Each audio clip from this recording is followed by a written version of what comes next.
आशा करता हूँ आप सब बहुत अच्छे होंगे। मेरा नाम है सिद्धांत अग्निहोत्री। स्टडी ग्लोस पे आपका बहुत बहुत स्वागत है। तो भाई चंद्रयान 3 तो लॉन्च हो गया है and we are very very happy. तो आगे कौन से मिशंस हैं जो इसरो प्लान कर रहा है? बहुत बड़े बड़े मिशंस कब लॉन्च होंगे, ये कितने रुपए में बन रहे हैं, क्या करेगा वो, तो हम आज इसकी बात करेंगे हम अपने कोर्स की। आज लास्ट डेट है सेल का, 12 बजे सेल खत्म हो जाएगी। एडिक्शन, स्ट्रेस और टाइम मैनेजमेंट, 800 रुपये का हमने कॉम्बो बनाया, तो आप इसको जरूर अवेल करें। ओके, तो देखिए चंद्रयान 3 से हमने इतिहास रच दिया है, तो अब इसरो और भी इतिहास रचने वाला है। तो कौन कौन से वो मिशन है जो इसरो लॉन्च करेगा, मैंने अपने यहाँ पे नोट्स बना के रखे हैं। अब आप बोलेंगे सर आपके नोट्स आप बना के रखते हो, हमको भी दे दिया करो, थोड़े दे देता हूँ मैं पीपीटी वाइज। पीपीटी यार बनाना यार या तो मतलब बड़ा बोरिंग लगने लगा है मुझे, है ना, और पीपीटी से समझाना, तो इसलिए मैं सीधा बोर्ड पे ही समझा देता हूँ, बट कोई बात नहीं। तो सबसे पहला जो मिशन है आपके सामने, आदित्य L1।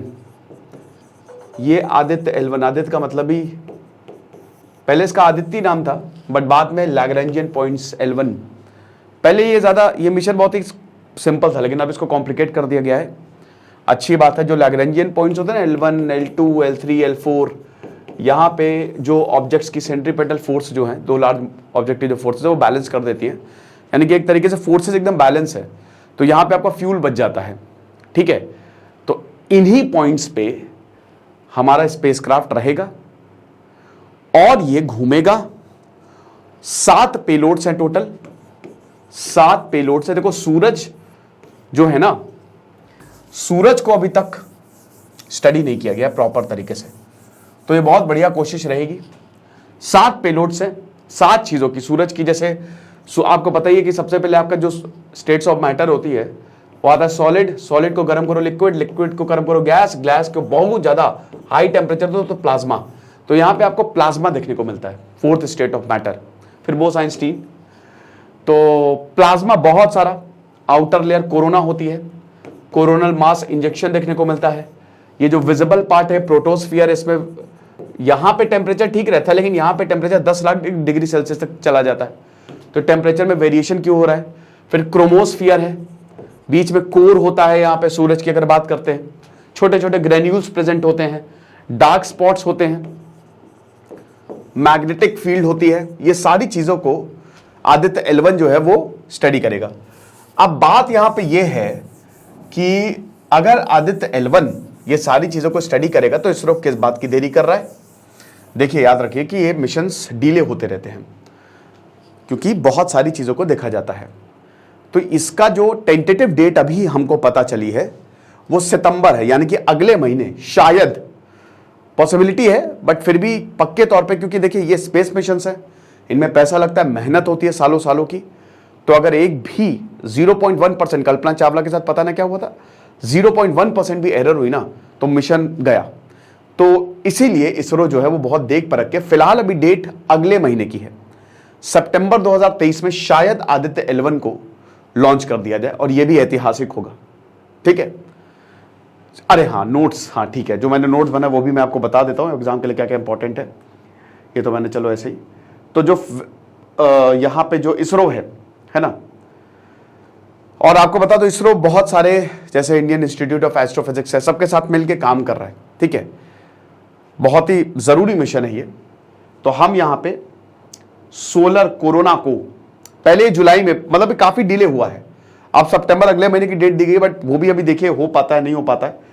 बट ये नेक्स्ट मिशन है जो सबसे पहला, इसके बाद चंद्रयान के बाद जो मिशन होगा वो आदित्य L1 ही होगा, सबसे पहला मिशन जो अब इसरो करेगा। ठीक है, तो ये PSLV, polar satellite launch vehicle, क्या होता है?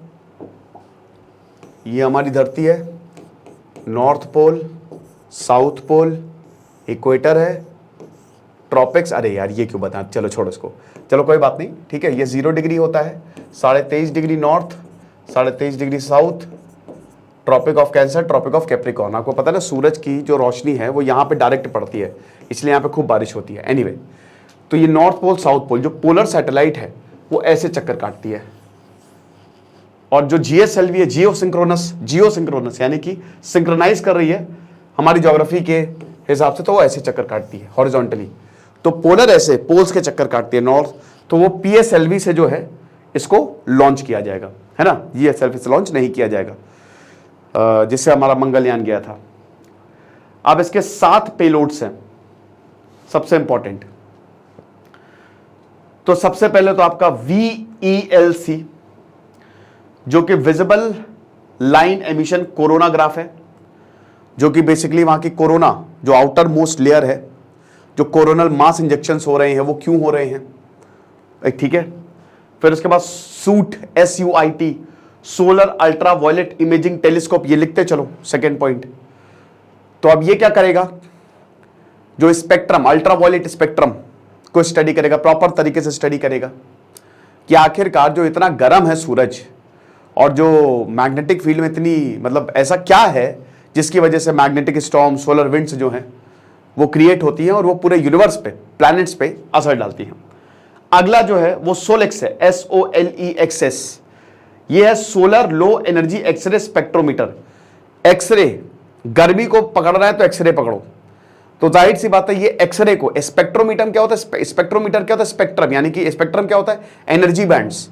एनर्जी बैंड्स क्या होती है, जैसे विजिबल स्पेक्ट्रम है ना, विजिबल स्पेक्ट्रम आपको जो दिख रहा है ये विजिबल स्पेक्ट्रम, ये व्हाइट लाइट है ना। प्रिज्म लगाओगे, प्रिज्म से व्हाइट लाइट पास कराओगे, 7 रंगों में बट जाएगी वो विग्योर, समझ रहे हो। तो यहां पे स्पेक्ट्रोमीटर लगाया जाता है। अब एक्सरे स्पेक्ट्रोमीटर है तो एक्सरे को स्टडी करेगा वो, ठीक है, पूरा छान देती है एक्सरे, है ना, अंदर तक देख लेती है। तो ये चीज Aditya solar wind particle experiment, अगला एस्पेक्ट्स, ठीक है। तो ये सोलर विंड को स्टडी करेगा, ठीक है, वहां के जो आउटर मोस्ट लेयर है। फिर high energy L1 orbiting X-ray spectrometer, जिसको HEL1OS बोला जा रहा है। तो अब ये यहां ये अगेन, ठीक है, ऑर्बिटर है ये भी स्पेक्ट्रोमीटर को देखेगा। ये मतलब ये भी स्पेक्ट्रोमीटर है जिसपे जो प्रोटोस्फियर और क्रोमोस्फियर है, ठीक है, जो अंदर की चीजें हैं, आखिरकार जो इतना भयानक टेम्परेचर है वो क्यों है, वो इसको देखेगा। फिर प्लाज्मा एनालाइजर, ये सब प्लाज्मा ही है, आपको बहुत प्लाज्मा मिलेगा। क्रोमोस्फियर में प्रोटोस्फियर के ऊपर होती है, ये विजिबल पार्ट है, क्रोमोस्फियर कोर होता है, कोर के ऊपर प्रोटोस्फियर और उसके ऊपर क्रोमोस्फियर। तो क्रोमोस्फियर में प्लाज्मा का लेवल एकदम ड्रॉप होता है, तो प्लाज्मा इतना क्यों है ये देखेगा। फिर PAPA plasma analyser package for Aditya, अच्छा ये तो मैंने अभी आपको बताया।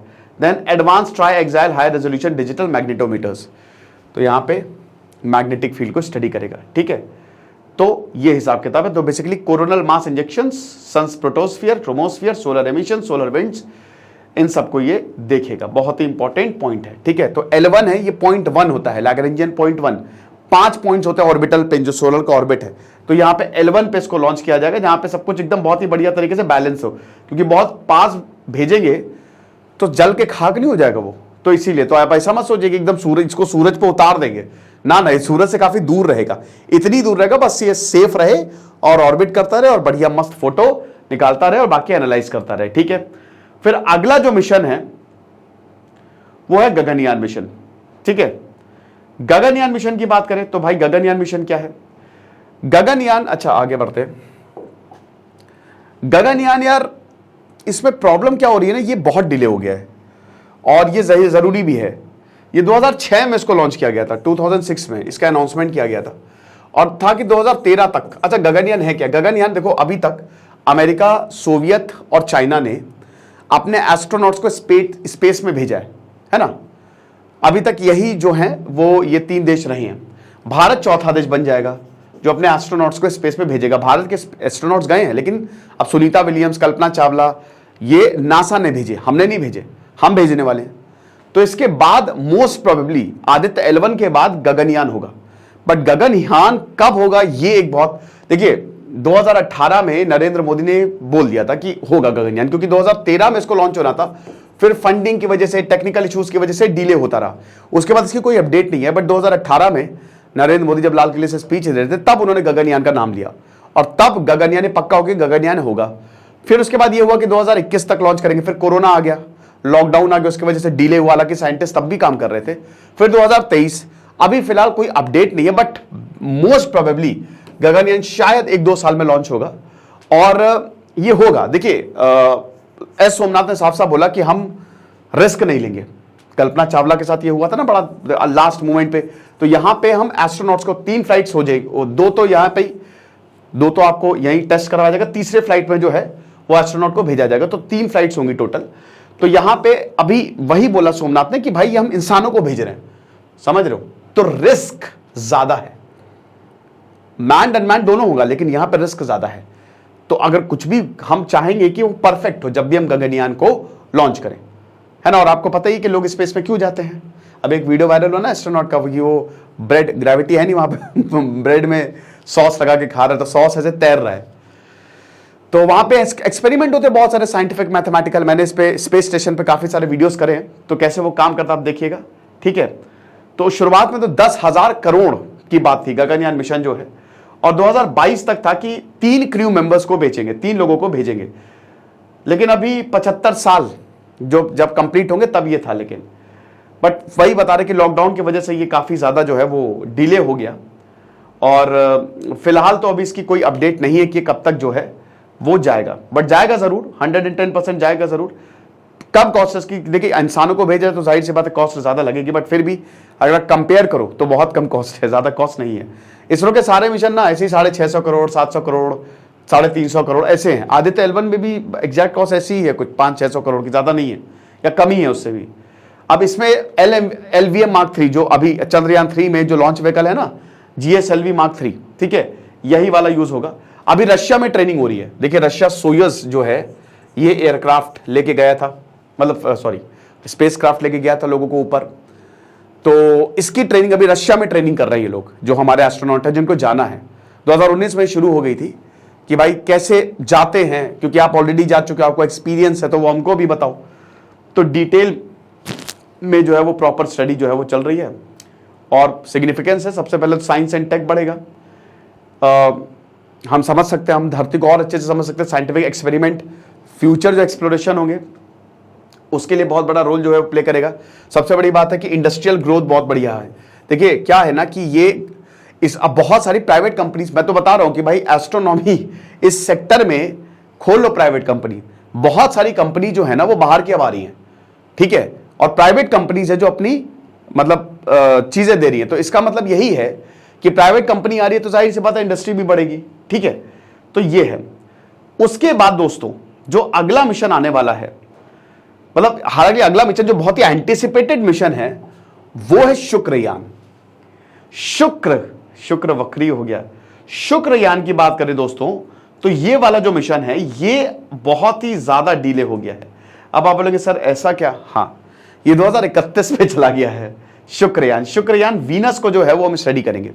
वीनस आपको पता ही कि ट्विन प्लैनेट है, धरती से बिल्कुल मिलता जुलता है, धरती का एकदम डुप्लीकेट है।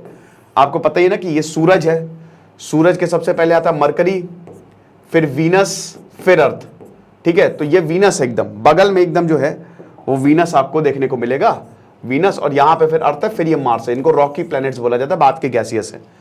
तो ये वाला वीनस इनको स्टडी करेगा। तो अब ये गर्म प्लैनेट है काफी ज्यादा, तो यहां पे जैसे 78% धरती पे नाइट्रोजन है, वहां नाइट्रोजन खाली 4% के आसपास है, ठीक है। ऑक्सीजन है ये नहीं। कार्बन डाइऑक्साइड 96% है वीनस में, तो काफी गर्म प्लैनेट है। लेकिन ग्रेविटी जो है वो धरती की 0.9%, मतलब 9 गुना कम है, मतलब यहां की ग्रेविटी जो है वो ज्यादा है। तो शुक्रयान 1 जो है ये बहुत ही एंटिसिपेटेड मिशन है। हालांकि इसको लॉन्च तो करना ही था, लेकिन अभी अमेरिका और यूरोपियन स्पेस एजेंसी का जो मिशन है वो 2031 तक है, ठीक है। तो शायद इसरो भी इसको 2031 तक पोस्टपोन कर दे। अभी पक्का नहीं है, बातें चल रही है। लॉन्च तो इसको दिसंबर 2024 में होना था, अगले साल दिसंबर 2024 में इसको लॉन्च होना था, बट माइट बी पॉसिबल, क्योंकि भाई यूरोपियन और नासा का 2031 में प्लान है, तो हो सकता है ये डिले हो जाए। डिले क्यों हो रहा है? अगेन एक तो भाई पैंडेमिक की वजह से, फिर उसके बाद जो चंद्रयान और आदित्य L1 पे पूरा फोकस था, इसकी वजह से भी जो है वो डिलेट हुआ है, ठीक है, डिले हुआ है, क्योंकि सबसे पहले हमको इनको जो है वो देखना है। हालांकि आपको बता दूं कि जो लॉन्च विंडोज होती है अर्थ से, जैसे आपको पता है कि मून पे भी जो चंद्रयान गया ना उसमें भी लॉन्च विंडो थी, तो यहां पे जो लॉन्च विंडो होती है अर्थ से वीनस, वो हर 19 महीने में आती है, यानी कि लगभग 1.5 साल में।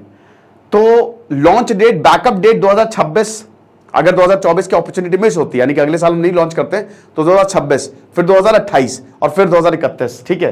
तो फिलहाल ये है, बट 2031 एक्चुअली क्या है ना कि 2031 ही को क्यों रखा गया है, क्योंकि ये सबसे बेस्ट विंडो है एक्सपर्ट्स की माने तो, बेस्ट, ठीक है। लेकिन अभी वही है कि पैसा ऐसा भी भाई लगता है ना। ये तो हमारी खुशकिस्मती है कि हमारे साथ आपका ये है इसरो, जो कि इतने कम में आप समझिए कि मिशन लॉन्च कर देता है, वरना किसी के बस की बात नहीं है भाई। देखिए अब आप लूना देखिए, लूना को 1600 करोड़ में लॉन्च किया था, ठीक है, लेकिन उसकी क्या हालत हुई हम सबको पता। खैर बहुत दुखद था ये, ऐसा नहीं बोलना चाहिए। अगेन GSLV Mark 3 से इसको लॉन्च किया जाएगा और ऑब्जेक्टिव यही है। एक तो वीनस को इसलिए भी स्टडी करना है क्योंकि वीनस में से वॉल्केनो टाइप भी हैं, ठीक है, ऐसा बोला जाता है कि जैसे उठे हुए हैं और वॉल्केनो, तो उनको भी स्टडी किया कि भाई क्लाइमेट चेंज वहां पे भी हुआ, यहाँ पे भी होगा क्या, तो ऐसे ट्विन प्लैनेट है तो देखा जाएगा। फिर उसके बाद जो सरफेस है ना, उसको भी देखा जाएगा वहां पे। जो लेयर्स है, रॉक की लेयर्स है, उसको स्टडी किया जाएगा।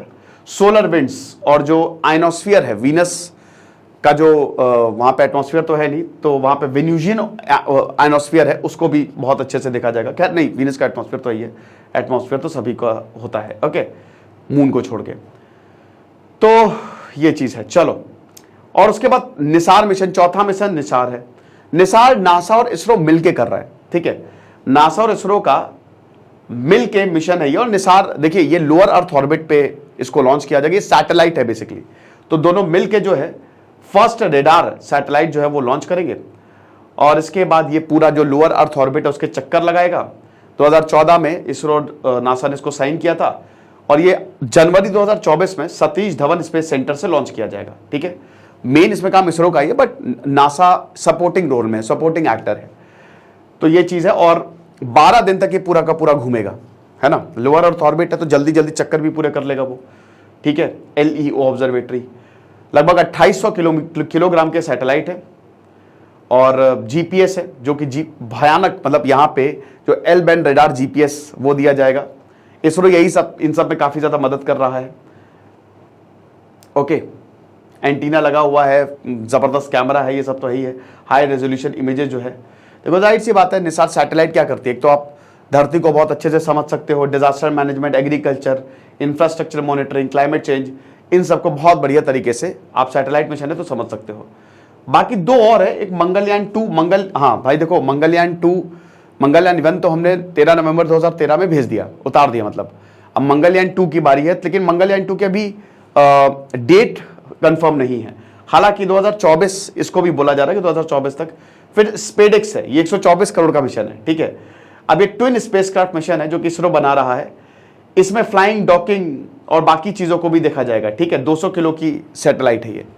तो ये टोटल 4 मिशन है, सबसे इंपॉर्टेंट, वैसे तो 6 हैं बट टोटल 4 मिशन जो है वो अब इसरो जो है वो लॉन्च करेगा। इसमें सबसे पहला आदित्य L1 लॉन्च होगा, ओके।